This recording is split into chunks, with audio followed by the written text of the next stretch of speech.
I mean, I always say in physique transformation, it's like a Mount Everest analogy, right? The pinnacle of Everest is macros.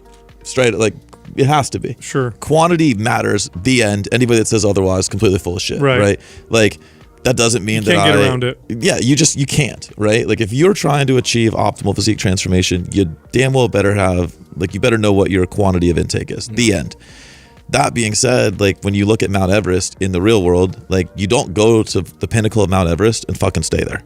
And I don't really believe that every single person should be tracking macros the rest of their life, or should be like held to that extreme the rest of their life. And so, like, what happens when you go summit Everest? You get a Sherpa.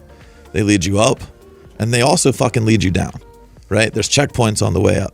And when you get there, cool, like, you take your picture, you plant your flag, you do the damn thing, but they're not like, hey, motherfucker, see you later, right? There's a way down from this that's not going to kill you.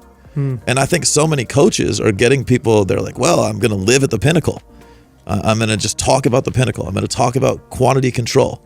And now I'm going to get sexy because the industry's changing, and I'm going to talk about quality too. But I'm still going to live inside this pinnacle.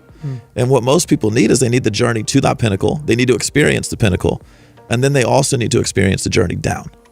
And there might be multiple journeys inside of this fat loss and muscle gain kind of like paradigm that we're talking about. And that's lifelong. You're talking about lifelong success within this rather than short-term intense. Well, I think there's an application to short-term too. I think that if, we could use physique competition, but we could use any kind of fat loss. I think that I'm a big believer. Every dose of stress requires a dose of recovery.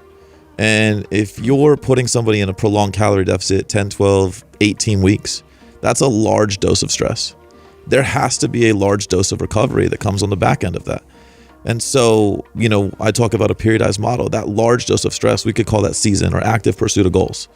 You have to bring yourself back to a homeostatic balance, right? Like, if we did blood work after an 18-week diet, we're going to see suboptimal thyroid function. Right? It might be subclinical, it might not be clinically deficient, but we are absolutely going to see a change. We're going to see changes in the HPA axis.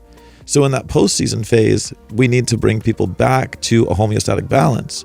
Now, what are your next set of goals, right? We can have an off season, we can talk about building muscle, we can talk about whatever.